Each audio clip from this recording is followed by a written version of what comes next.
Hello, welcome back to Dean Simon Presents. Today we will be reviewing Red Dead Redemption 2.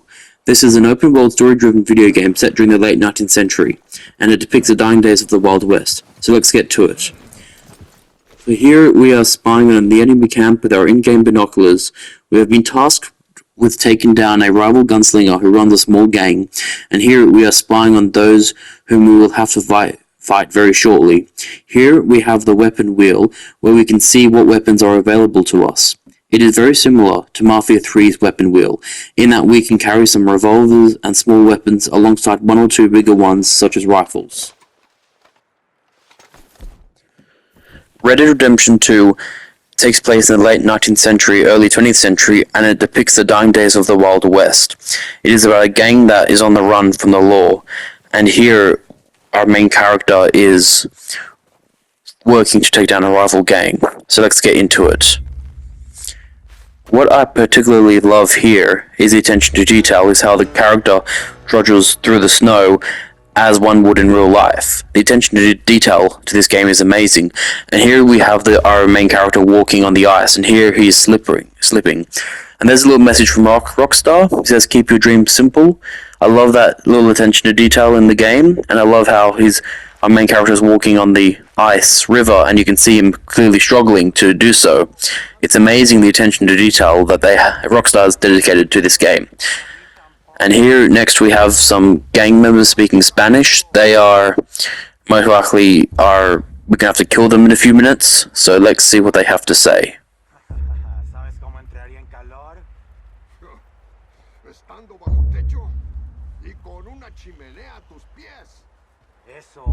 Hey, who's that? You in the wrong camp, stranger. I don't mean no harm. I just want to speak to her. I have a feeling I know how this is going to go. Visitors up here. Kill this fool!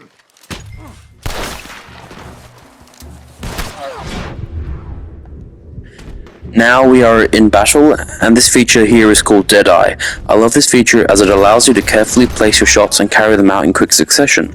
This feature was in the original Red Dead Redemption, as those of you who are fans of the series may remember. I love this feature as I feel like Clint Eastwood.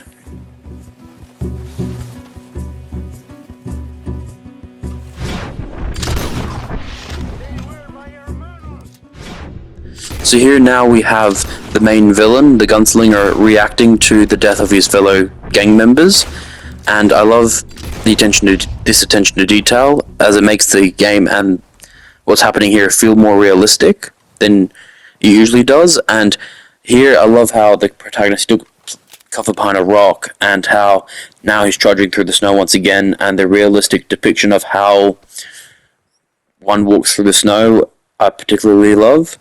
I also love how here we have the ability to loot dead enemies and usually find valuables.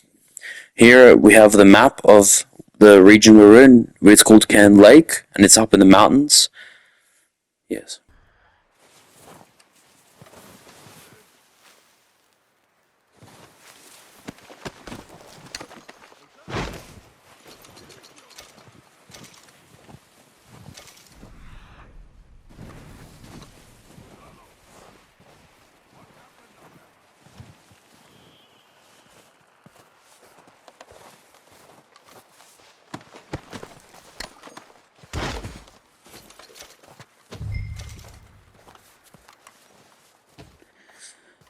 I love the attention to detail to the bandit camp. This camp here is more than just merely a backdrop. From cans of food to weapons and other resources, one would need to live comfortably in such harsh conditions. The way this camp comes to life, and the developers did not skimp on the attention to detail. It's these little things that turn a game into an all-time bestseller.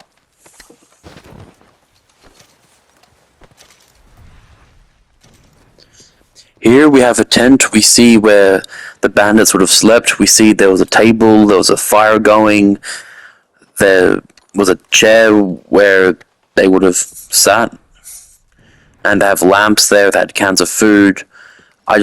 The sheer attention to detail of this map, of the game as a whole, I just cannot get over and cannot emphasize enough. This is why Red Dead Redemption 2 is simply an all-time classic, and one of the best video games Rockstar ever made, and one of the best video games ever made in our time, in my opinion. It's just one of the most amazing games that I've ever played, from the attention to detail, to the storyline, to the characters. This game, it's an example to follow, and in fact, Son of Osman, in many ways, was inspired more by Red Dead Redemption 2 than Assassin's Creed. So now here we will confront the villain we have set out to confront. He is in this cabin right here, and we've come to knock on his door. Let's see how he responds. Flaco Hernandez, you in there? I didn't want trouble, but I'm just here to speak with you about Boy Calloway.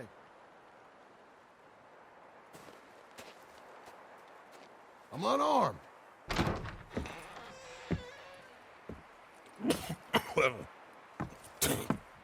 King Gallo. I just want to talk about Boy Calloway. Sure. Here's your message.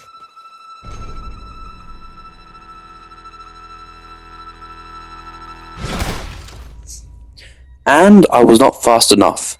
Guess I'll have to try again.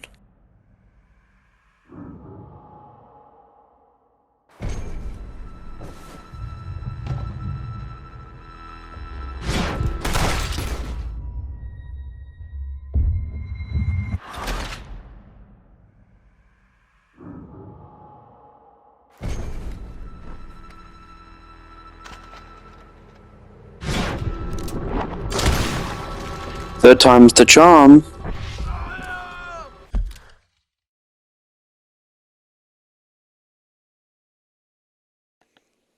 So that was another feature that I have just shown you. It is the duel system, where you and your rival have to pull out your revolver first and be the first to shoot the other. One shot and you're down, so the stakes are high, and that is why I love this particular feature in both Red Dead Redemption 2 and Red Dead Redemption 1, because the stakes are so much higher and you have to get it right. I particularly love the duel system for that reason, because it's just so tense and in the moment.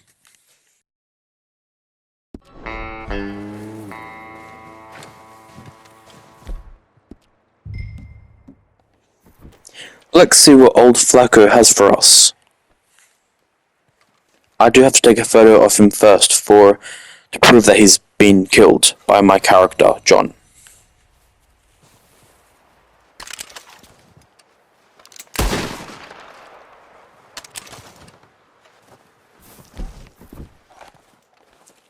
So that is it for this mission. I'm currently exploring the rest of the camp, and soon I will leave this area to continue on my travels within the game.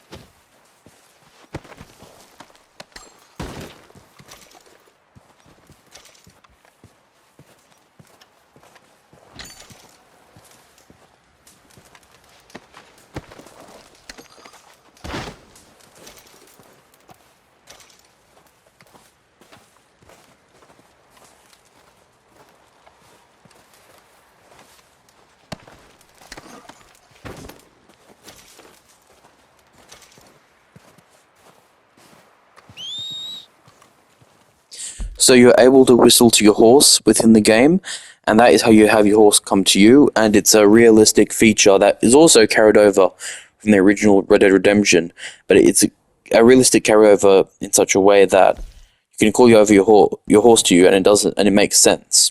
Here I'm choosing the next mission I'll go to. Here is the map for Red Dead Redemption 2, and I will be on my way very soon. Here you can see my lovely horse coming to me, my lovely loyal horse, and here is my journal that I'm looking through. And yes, well, thank you for watching. Please subscribe to Dean Simon Presents. Thank you.